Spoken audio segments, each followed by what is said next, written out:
नेहमी त्या चवीच्या भाज्या खाऊन घरचेही कंटाळतात आणि आपणही. मग आपल्यालाही वाटते काहीतरी चविष्ट, स्वादिष्ट, चवदार असं काहीतरी खावं, हो की नाही? चला तर मंडळी, मग ही रेसिपी नक्कीच तुमच्यासाठी आहे. रेसिपी तशी नवीन नाही आहे, रेसिपी आहे ती भेंडीच्या भाजीची, पण आपण तिला बनवत वेगळ्या पद्धतीने आहो. एकदम साधे, सोपे आणि ताज्या वाटणातील भरवा भेंडी. हो मंडळी, चला तर बनवूया आज आपण मस्त भरली भेंडी फ्राय, तीही ताज्या वाटणातील. राम राम मंडळी, आपल्या सर्वांचे स्वागत आहे आई माझी लाडाची या माझ्या यूट्यूब चॅनलवर. जर तुम्ही माझ्या चॅनलवर नवीन असाल तर माझ्या चॅनलला लाईक, शेअर, सबस्क्राईब करायला विसरायचं नाही. आणि हो, कमेंट देखील करा. चला तर बनवूया आपण भरली भेंडी. त्यासाठी मी इथे काय केलं आहे, मी घेतलेल्या आहे भेंड्या. भेंड्या घेताना नेहमी कोवळ्या घ्यायच्या बरं का, आणि ताज्या घ्यायच्या. यापेक्षा छोट्या आकाराच्या भेंड्या भेटल्या तर फारच छान. ते भरल्या भेंडीसाठी एकदम परफेक्ट असतात. त्या स्वच्छ धुतल्यानंतर त्याला व्यवस्थित एका कापडाने पुसून घ्यायचं आणि पुसल्यानंतर या प्रकारे कापून घ्यायचा. त्याचा शेंडा काढून घ्यायचा आणि मधातून काप द्यायचा. आणि जर भेंडी छोटी असेल तर त्याला एकच काप दिला तरी होते. आता आपण बनवून घेऊया वाटण.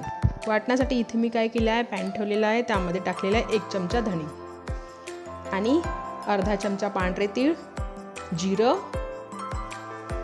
सौंफ आणि मोहरी. हे सर्व व्यवस्थित भाजून घेतलं. त्यानंतर टाकलं आहे त्यामध्ये कढीपत्ता, तोही व्यवस्थित भाजून घेतला. आणि हो, त्यामध्ये टाकलेली होती मी कसुरी मेथी.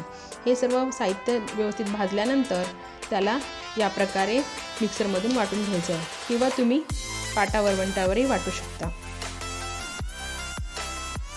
आपला मसाला इथे तयार झालेला आहे, एकदम ताजा बरं का.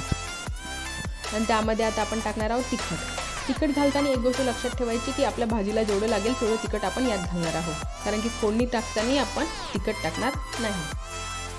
त्यानंतर टाकलेला आहे 1 चमचा आमचूर पावडर, हळद आणि भाजीला लागेल तेवढं मीठ. हे सर्व व्यवस्थित मिक्स करून घ्यायचं बघा. आणि आता आपण त्यामध्ये टाकणार आहोत 1 लिंबू. या प्रकारे तुम्ही एकदा भाजी नक्की बनवून बघा. आणि तुम्हाला रेसिपी जर आवडली तर माझ्या चॅनलला लाईक, शेअर आणि सबस्क्राईब करायला विसरू नका.